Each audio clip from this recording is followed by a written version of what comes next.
Topic is हाइपरएमेनेसिस gravida. ये एक ऐसी कंडीशन होती है जिसके अंदर एक वुमेन को अनलिमिटेड और परसिस्टेंट वॉमिटिंग होती है।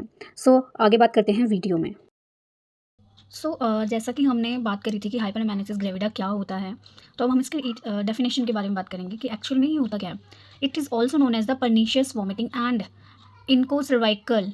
ठीक है, इनोसर्वाइकल मीन्स इसमें क्या होता है, इसको परनीशियस वॉमिटिंग वगैरह ये भी कहते हैं। हाइपरएमेनेसिस का मतलब होता है बहुत ज़्यादा उल्टियाँ होना एक वुमेन को प्रेगनेंसी के दौरान।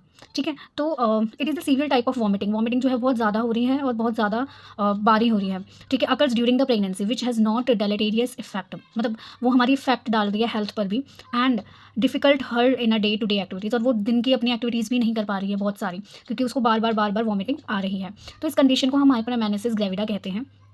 ये क्वेश्चन शॉर्ट नोट में आता है, बहुत इंपॉर्टेंट क्वेश्चन है। अब इसकी इटियोलॉजी, इसका कारण ऐसा क्यों होता है। Mostly limited of the first trimester, मतलब फर्स्ट ट्राइमेस्टर में ये कॉमन होता है वॉमिटिंग आना, बट बहुत ज़्यादा आना it's not common. More common in the primary gravida. Primary gravida में ये कॉमन हो सकता है जो पहली बारी माँ बन रहे हैं। फैमिली हिस्ट्री हो सकती है, या उनकी दादी को हुई हो, या फिर उनकी नानी को हुई हो, या मदर को हुई हो, उनकी फैमिली हिस्ट्री पे भी डिपेंड करता है। और more prevalent in H mole.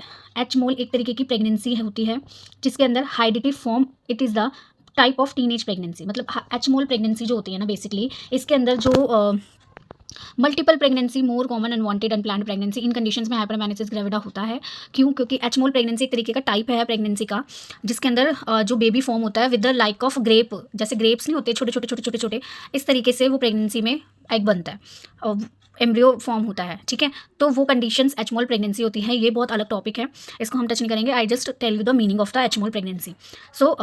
In conditions में बहुत ज़्यादा वॉमिटिंग होती है। नेक्स्ट आता है सिम्टम्स क्या होंगे। अर्ली और लेट सिम्टम्स में हमने इन्हें बांटा है। अर्ली सिम्टम्स में क्या होगा, only the activities are limited with the out evidence of dehydration. इसके अंदर क्या होगी, डिहाइड्रेशन हो जाएगी क्योंकि बॉडी से फ्लूइड जा रहा है, और स्टारवेशन यानी कि भूख लगेगी लेकिन खाने का मन नहीं करेगा। ये होगा अर्ली सिम्टम्स के अंदर। ठीक है, और जो vomiting occur independent of food spread throughout the day, और day everything taken to be rejected, मतलब वो कुछ भी ले रही है उसको उल्टी हो जाती है। ये होते हैं अर्ली सिम्टम।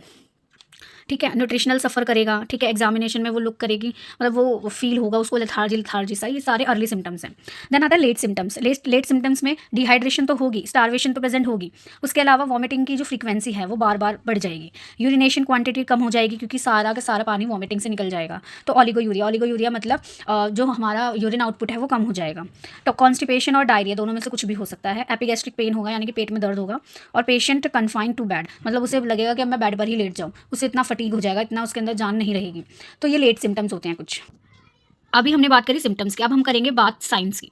साइन क्या होते हैं, देखो सिम्टम्स और साइन का मतलब अलग अलग होता है। ठीक है, सिम्टम्स मतलब जो हमें पेशेंट बताता है कि मुझे ये चीज़ें हो रही हैं।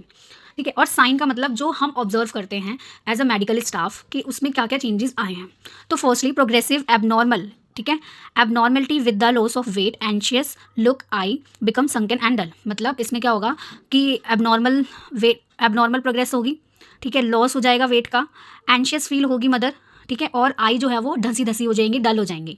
स्किन इज लस्ट्रेट एंड इनएलास्टिक, मतलब जो स्किन है बिकॉज ऑफ डिहाइड्रेशन वो भी ढीली पड़ जाएगी। Tongue becomes dry and thickly coated, जो टंग है उस पर एक वाइट या येलो कोट आ जाएगा क्योंकि डिहाइड्रेशन हो रही है। Teeth covered with the sordes, यानी कि रस्ट, दांत अजीब से हो जाएंगे। Breath become like a acetonic smell, breathing smell आएगी। ठीक है, pulse become rapid 100 to 120 beat per minute, मतलब जो पल्स है वो भी 100 to 120 के बीच में चलेगी। बीपी में भी लो, बीपी लो हो सकता है।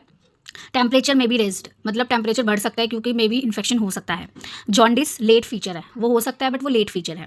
Then evidence of neurological manifestation sequent, मतलब न्यूरोलॉजिकली भी डिस्टर्बेंस हो सकती है, और वेजाइनल एग्जामिनेशन कंफर्म करेंगे फॉर डायग्नोसिस द प्रेगनेंसी। ठीक है, तो ये थे हमारे साइन जो हमने ऑब्जर्व करे थे। Then we will talk about the investigation, हमें क्या क्या टेस्ट करने हैं। तो सबसे पहले हमें सारे सीरम ले लें, इलेक्ट्रोलाइट, यूरिन टेस्ट, आंखों का ऑप्थेल्मिस्ट एंड ईसीजी, इलेक्ट्रोकार्डियोग्राम हमें करना पड़ेगा for the abnormal potassium level check करने के लिए।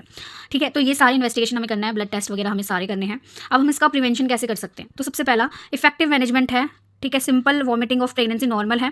प्रिवेंशन आपको क्या करना है कि अर्ली प्रेगनेंसी ना हो, मतलब टीनेज में प्रेगनेंसी ना हो। ठीक है, इस चीज़ का आपको ध्यान रखना है। उसके बाद आता है मैनेजमेंट, आप इसको मैनेज कैसे करेंगे। तो सबसे पहले आपको फ्लूइड इलेक्ट्रोलाइट को बैलेंस करना पड़ेगा। ठीक है, क्योंकि वॉमिटिंग से बहुत सारा फ्लूइड बाहर आ जाएगा, तो हमें पानी और फ्लूइड के लिए ज़्यादा बोलना है।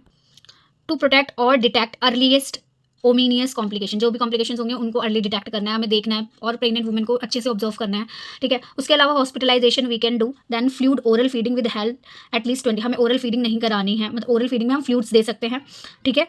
उसके अलावा and vomiting is preferable route by IV, हम अपने मुंह से, मतलब हम मुंह से ना देकर हम उसे आईवी के थ्रू देंगे, क्योंकि वो ऑलरेडी बहुत ज़्यादा उसको रस्टेड हो चुकी होती है। देन ड्रग्स में हम एंटीएमेटिक दे सकते हैं।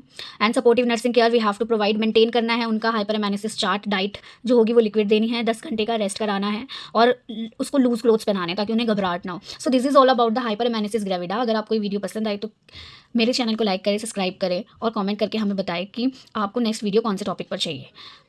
आशा करती हूँ ये वीडियो आपको पसंद आई होगी। धन्यवाद।